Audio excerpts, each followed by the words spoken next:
हरे कृष्णा, दंडवत प्रणाम। मेरा नाम कृष्ण रोज़ है।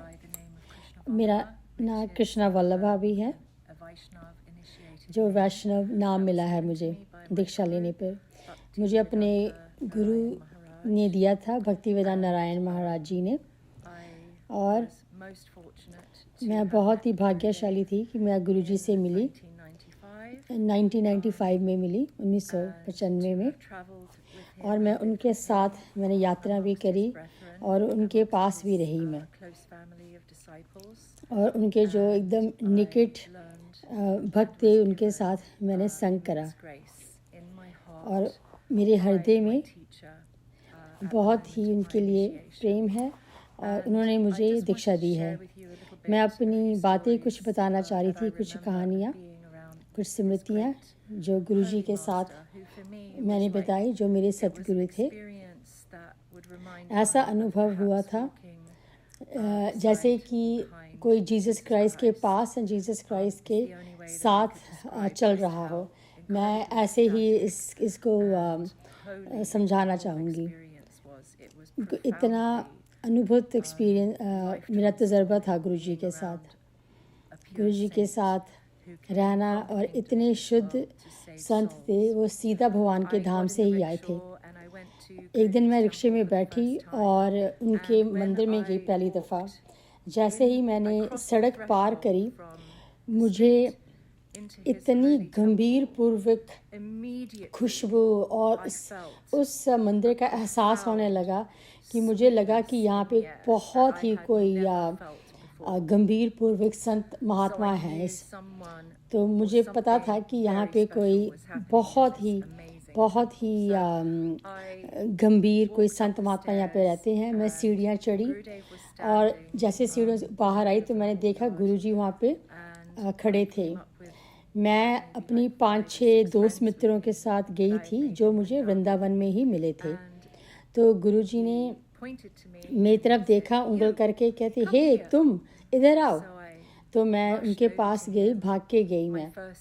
तो मेरे सबसे पहली मुलाकात थी और स्वाभाविक अचानक ही मेरे एकदम ऐसे प्रेम हो गया और मैं एकदम उनके चरणों में गिर गई। और मुझे पता चल गया था कि यही मेरे होली मास्टर हैं, यही मेरे सतगुरु हैं। और मैंने ऊपर उठा के अपने देखा उनकी नीली नीली आँखें। उन्होंने कहा, तुम कौन हो, तुम कहाँ से आई हो? तो मैंने बोला, मेरा नाम अनीता है, मैं इंग्लैंड से हूँ। मैं वो लड़की हूँ जो तुम्हें चिट्ठियाँ लिख रही हूँ। आगे पीछे 1993 से 1993 से मैं चिट्ठियाँ लिख रही थी। तब मैं इस्कॉन टेम्पल में थी, तो मैं गुरुजी को चिट्ठियाँ लिखती थी, वो भी मुझे वापस लिखते थे। तो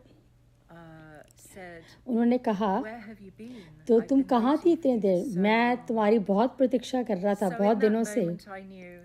तो जैसे उन्होंने ये बात बोली तो मुझे पता चल गया था कि यही मेरी जगह है, कि इनके मंदिर में, इनके चरणों में मेरी जगह यही है।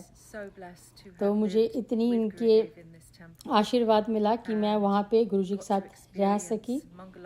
मैं सुबह उन्हें नीचे कमरा दिया, मैं सुबह मंगल आरती, ध्यान में बैठना और हरि नाम करना। और जब हम हरि नाम करते थे, मुझे उससे पहले मुझे इस समझ ही नहीं थी कि कितनी गहरी बात है ये भजन करना, ये हरि नाम करना।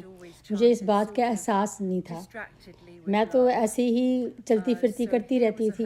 मगर यहाँ पे एक मेरे सतगुरु थे जो मुझे बोल रहे थे कि सिर ढक के नहीं, पूरा नीचे या सर को ढक लो कि तुम्हारी आँखें भी, तुम्हारा दिमाग विचलित ना हो।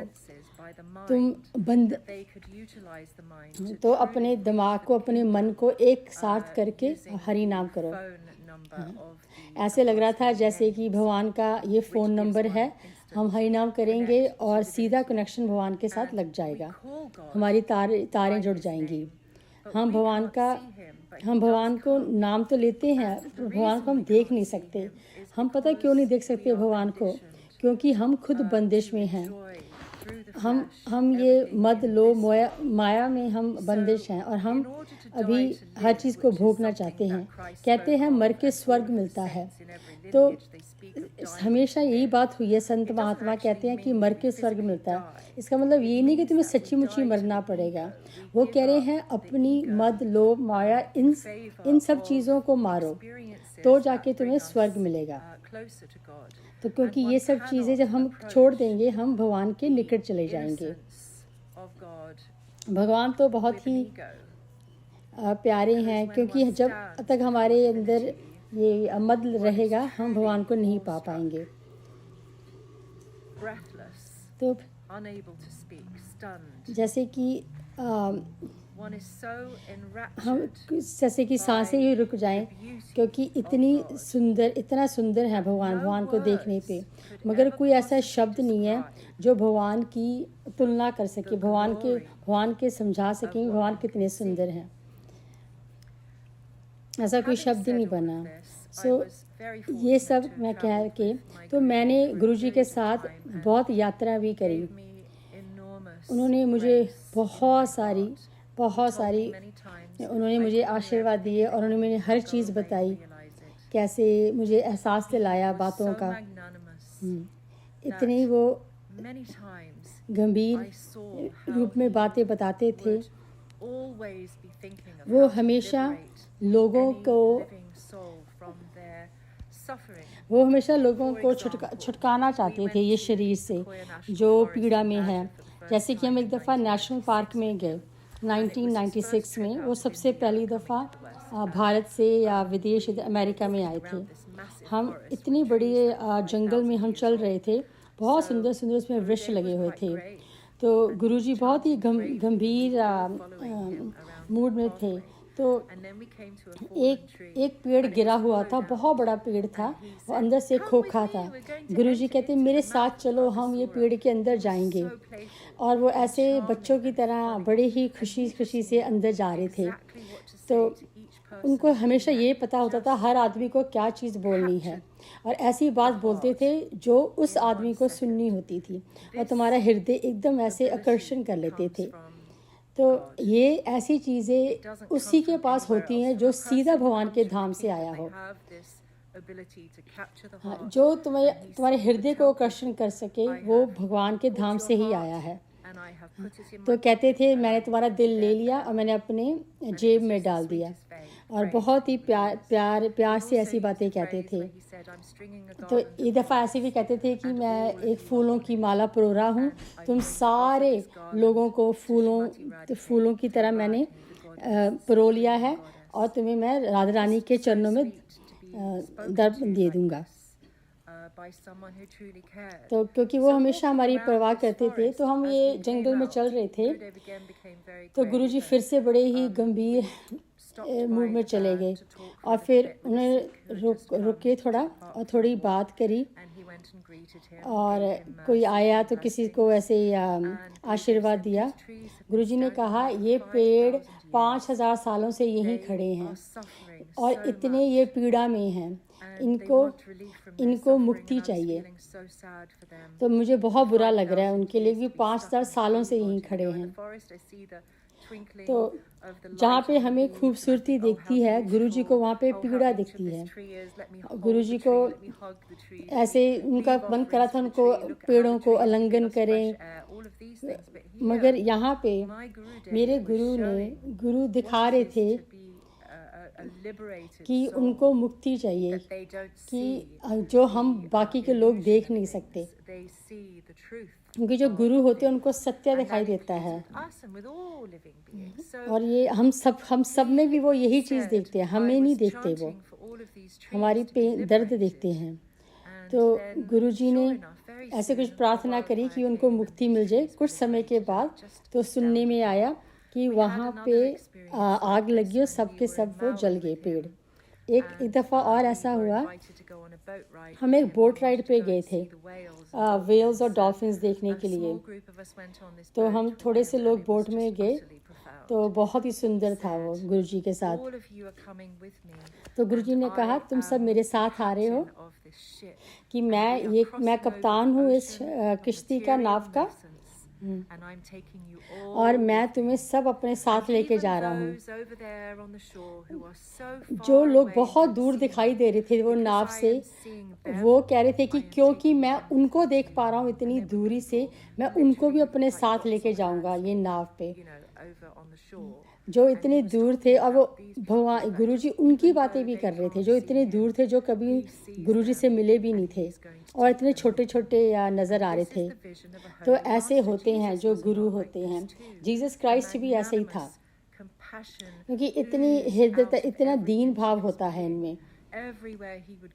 जहाँ भी वो जाते थे हमेशा लोगों की उनको पीड़ा ही नज़र आती है और उनको ठीक करना चाहते हैं। जैसे उनको वो मदद करते थे, और मेरे गुरु भी ऐसे ही थे।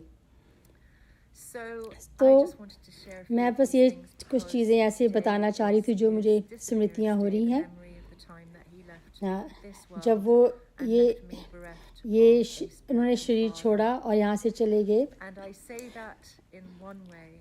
और तो मुझे उस बात का गम भी है, पर मैं, और ये भी है कि उन्होंने मुझे कितना कुछ सिखाया। मैं खुश भी हूँ जो मुझे उन्होंने प्रेम दिया, जो मेरे साथ मेरे हृदय में रहता है, जो ऐसा है कि मधुमक्खी का जाल होता है। इतना प्रेम है जैसे शहद है, उनका हृदय से आपको प्रेम करना है। आपको बड़ी बिल्डिंग नहीं चाहिए, कुछ नहीं चाहिए। अगर कोई तिलक लगाता है या कंठी माला पहनता है, उसका कोई मतलब नहीं है, सब कुछ हृदय से है। तो उन्होंने मुझे दिखाया कि बहुत सारे भेड़ियाँ भी हैं, क्योंकि खराब गुरु कोई जो गुरु से ही नहीं होता, सिर्फ कहने को होता है। वो सब भी बताया कि जो हमें गलत दीक्षा में लेके जा सकते हैं। इतना शुद्ध जो सात्विक गुरु हो, तो जो कि गुरु के धाम से आया हो, ऐसे ही गुरु को गुरु अपनाना चाहिए। जो आवाज़, वो जो जब वो हरि नाम भी लेते थे, वो वहाँ से पता चलता है कि वो सीधा गुरु के धाम से आए थे। क्योंकि मैं गुरुजी की मुझे उन्होंने दीक्षा दी है, तो मैं उनकी शिष्य हूँ, और मेरे इतने सालों के मेरे तपस्या से मेरी अनुभव है कि अगर हम सोचें कि नित्य जो आत्मा है जो धाम में, गुरु भगवान के धाम में रहती हैं, हम तब नहीं करते कि जब हम मर जाते हैं, हम तब करते हैं जब जीते हैं। हमें अपनी ईगो छोड़ के, और हमें अपने ध्यान में हमें दिमाग लगाना चाहिए भगवान में। भक्ति एक एक्सपीरियंस है, एक तजर्बा है। यहाँ पे कोई फेल नहीं होता, यहाँ से कोई फ़र्क नहीं पड़ता तुम्हारे कपड़े कैसे हैं, तुम्हारे बाल कैसे हैं, तुम्हारा मेकअप कैसा है। मगर मैं अपने आप को, मैं अंदर से अपने आप को बदलना चाहती हूँ। हर चीज़ अंदर से ही होती है। मैं कौन हूँ जब मैं सामने खड़ी हूँ, तो ये सबसे बड़ा प्रश्न है कि मैं कौन हूँ। हर भक्ति के लिए, हर आदमी के लिए ये प्रश्न है, हम कौन हैं जब हम खड़े हैं किसी के सामने, जहाँ भगवान के सामने खड़े हैं। हमें धोखे में नहीं आना चाहिए। कोई कौन, किसके वस्त्र कैसे हैं, नाम क्या है, कौन क्या पहनता है, हमें अंदर से देखना चाहिए कि गुरु हमें क्या सिखा रहा है, कौन सा गुरु क्या सिखा रहा है। तो बहुत मुश्किल है एक अच्छा शुद्ध भक्त बनना, और सबके लिए हमें प्यार होना चाहिए।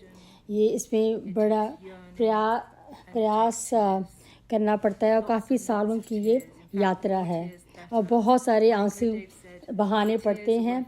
जितने आंसू आएंगे उतना ही बेहतर है।